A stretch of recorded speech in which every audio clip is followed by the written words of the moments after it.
हिरन का बाप शेर। शेर और शेरनी अपने बच्चे सिम्बा के साथ शिकार पर गए थे, पर उस दिन पता नहीं कैसे शेरनी घायल होकर मर जाती है। अब रह जाते हैं शेर और सिम्बा। शेर का भाई भी उन्हीं के साथ अब रहने लगता है। शेरनी के मरने के बाद शेर ही सिम्बा की देखभाल करता था। एक बार की बात है, वो तीनों शिकार पर गए थे। खाना खाकर वो घर वापस आ रहे थे कि उन्हें रास्ते में एक गुस्सैल भैंस मिलता है। वो उन पर हमला करने के लिए तैयार था, पर तब शेर अपने भाई से कहता है, सुनो भैया, तुम सिम्बा को लेकर घर जाओ। इस गुस्सैल भैंस को मैं देख लेता हूँ। तुम जाओ यहाँ से, नहीं तो ये गुस्सैल भैंस सिम्बा को भी घायल कर देगा। शेर का भाई सिम्बा को लेकर वहाँ से भागने लगता है, पर शेर का भाई मन ही मन में बड़ा खुश हो गया था। वो मन ही मन में कहता है, अरे वाह, बहुत ही सही समय आया है इस सिम्बा को मारने का। उधर शेर भी मर जाएगा, इधर सिम्बा। फिर तो इस जंगल का राजा मैं ही रहूंगा और राज करूंगा, राज। शेर का भाई सिम्बा को लेकर घर आता है और वहां आते ही जोर जोर से हंसने लगता है, दहाड़ मारने लगता है और सिम्बा से कहता है, अरे ओ सिम्बा, तुम्हारा वक्त आ गया है तुम्हारे माँ के पास जाने का। तुम्हारा बाप बेवकूफ है, उसे पता ही नहीं चला कि मैंने ही शेरनी को मारा था, और अब मैं तुम्हें भी नहीं छोड़ूंगा। शेर का भाई सिम्बा को डरा रहा था। ऐसा कहकर वो जोर जोर से हंस रहा था और ये सब पेड़ के पीछे खड़ी गर्भवती हिरन देख लेती है और सुन भी लेती है। उसे शेर के लिए बहुत ही बुरा लगता है। वो सोचती है, ये कैसा भाई है, इसे तो छोटे बच्चे पर भी दया नहीं आ रही है। सिम्बा को कुछ करने से पहले मैं महाराज को सब बताती हूँ और यहाँ लेके आती हूँ। गर्भवती हिरन ऐसे हालत में भी शेर के पास दौड़ते हुए जाती है। उसे उसके भाई की सारी हकीकत बताती है। ये सब सुनकर शेर तुरंत घर की तरफ रवाना होता है। उधर शेर का भाई सिम्बा को मार रहा था। सिम्बा खुद को बचाने की कोशिश करता रहता है, पर शेर के भाई के वार से सिम्बा घायल होते जा रहा था। अब शेर का भाई सिम्बा पर आखिरी वार करने ही वाला होता है कि तभी शेर अपने भाई को रोक लेता है और गुस्से से कहता है, मुझे सब पता चल गया। तुम्हारे जैसे भाई के होते हुए मुझे दुश्मन की क्या जरूरत। जंगल में राज करने के लालच में तुमने शेरनी को मारा और अब मेरे बच्चे को भी मारना चाहते हो। मैं तुम्हें छोड़ूंगा नहीं। अच्छा ही हुआ कि तुम्हें सारी सच्चाई पता चल गई। हाँ, मैं इस जंगल का राजा बनना चाहता हूँ, और तुम दोनों के होते हुए मैं कैसे बन सकता हूँ, इसलिए तुम दोनों को मरना ही होगा। भाई भाई के बीच लड़ाई शुरू हो जाती है। इस बार शेर बहुत ही गुस्से में था। वो अपने भाई पर बार बार वार करते जा रहा था, जिस वजह से उसका भाई मर जाता है। शेर अपने घायल बच्चे के पास जाता है। वो रोते हुए माँ माँ कह रहा था। ये सब देखकर शेर को बड़ा दुख होता है। वो सिम्बा से कहता है, बेटा सिम्बा, रो मत। अब माँ तो नहीं आ सकती, पर बेटा मैं हूँ ना। मैं तुम्हारे माँ के जैसे ही तुम्हारी देखभाल करूंगा। तुम कुछ ही दिनों में ठीक हो जाओगे। शेर घायल सिम्बा की अच्छे से देखभाल करने लगता है। 4-5 दिन में सिम्बा के जख्म भर जाते हैं और वो ठीक हो जाता है।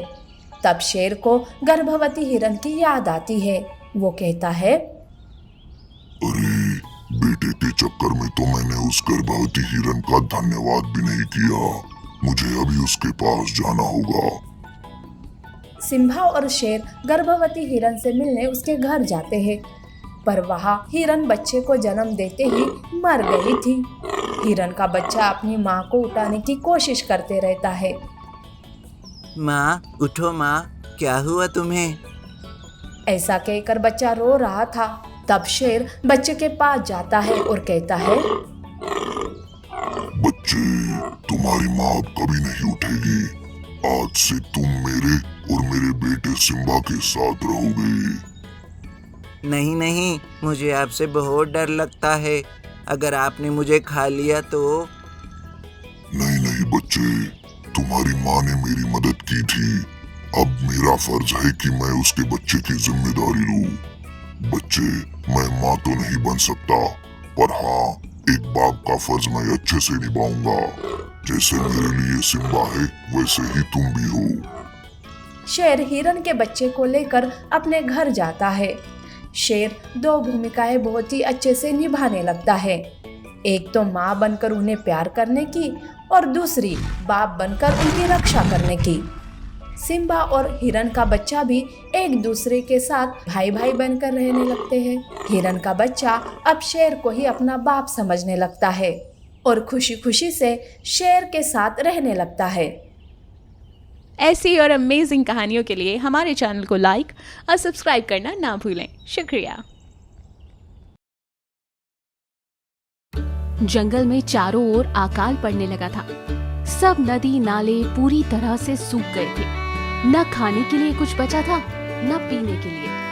सब जानवर एक एक कर जंगल छोड़कर जाने लगे। उसी जंगल में दो मूर्ख बंदरों की जोड़ी रहती थी। बाकी जानवरों को वहां से जाता देख वो उन पर हंसते हुए उन पर ताना मार रहे थे। ये देखो, ये हिरण और इसका परिवार भी जंगल छोड़कर जा रहे हैं। इन्हें क्या लगता है या अपना घर छोड़कर कहीं और पर बस सकते हैं? अगर बाहर भी कहीं अकाल पड़ा होगा तो ये क्या करेंगे? ऐसे ही दोबारा कहीं घूमते रहेंगे। अरे छोड़ो, जाने दो। अगर ये सब जंगल छोड़कर चले गए तो ये जंगल सिर्फ हम दोनों का रहेगा। मैं तो नहीं जाने वाला मेरा घर छोड़कर। हम यही मजे करेंगे। बंदरों की बात सुनकर हिरन ने कहा, जिंदा रहोगे तब मजे करोगे ना। जब खाने पीने के लिए कुछ नहीं मिलेगा तो ऐसे ही तड़प तड़प कर मर जाओगे। अगर थोड़ी भी अकल बाकी हो तो आ जाओ हमारे साथ, कहीं और जाकर रहते हैं। हिरन की नसीहत को दोनों मूर्खों ने अनदेखा अनसुना कर दिया और वो इस पेड़ से उस पेड़ पर उछल कूद करने लगे।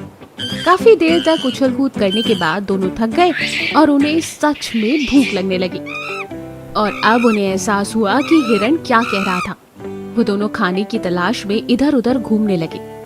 तभी उनकी नजर एक ऊंचे नारियल के पेड़ पर पड़ी, जहाँ पर एक बहुत बड़ा नारियल अभी भी लटका हुआ था। अरे वो देख, वहाँ नारियल है। हम दोनों को चलकर उसे तोड़ना चाहिए और बाद में हम मिल बांट कर खा लेंगे। हाँ हाँ, जल्दी चल, अब मुझसे रहा नहीं जाता। इससे पहले कि कोई हमसे वो नारियल छीन कर ले जाए, उसे पेड़ के नीचे ले आते हैं। नारियल के पेड़ पर चढ़ना कोई आसान काम नहीं था। फिर भी दोनों बहुत भूखे प्यासे थे और बड़ी मेहनत से उस नारियल तक पहुंच ही गए। उसे लेकर नीचे उतरे, पर अब दोनों में झगड़ा शुरू हो गया कि आखिर ये नारियल खाएगा कौन। पहले तो बात हुई थी कि मिल बांटकर आधा आधा खाएंगे, पर अब भूख इतनी ज्यादा बढ़ गई थी कि दोनों भी पूरा नारियल खुद अकेले ही खाना चाहते थे। देख, इसे पहले मैंने देखा था, इसलिए इस पर मेरा हक है। मैं इसे पूरा खाऊंगा। आया बड़ा पूरा खाने वाला। इसे तोड़ने में मैंने भी उतनी ही मेहनत की है, तो तू अकेले कैसे खाएगा? मैं इसे अकेला खाऊंगा क्योंकि मैं तुझसे बड़ा हूँ।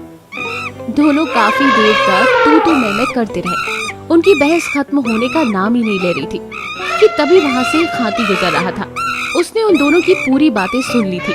वह उनके पास गया और उसने फिर से उनसे वही बात पूछी।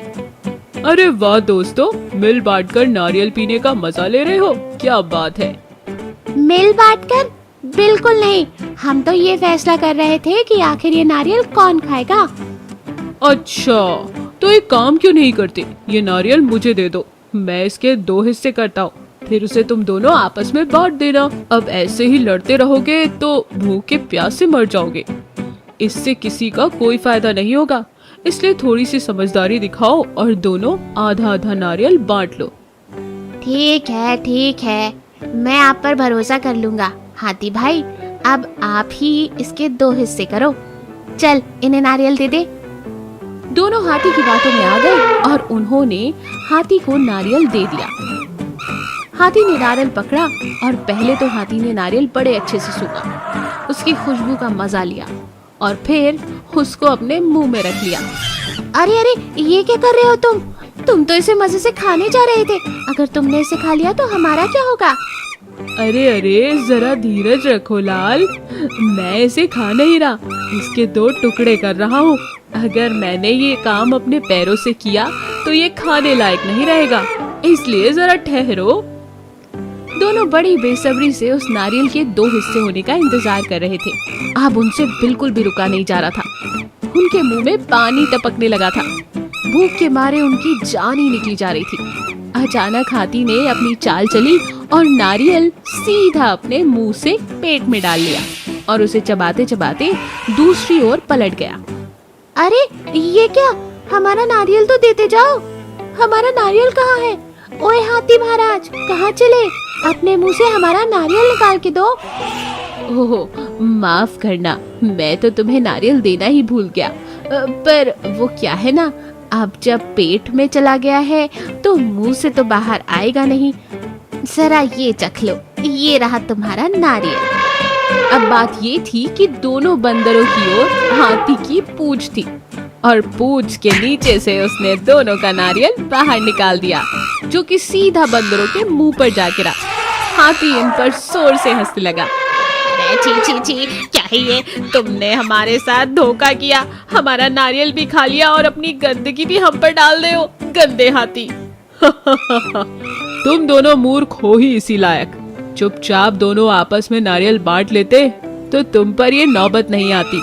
सच में तुम जैसे मूर्ख प्राणी मैंने आज तक नहीं देखे। जाओ मजे करो, मैं तो चला दूसरे जंगल।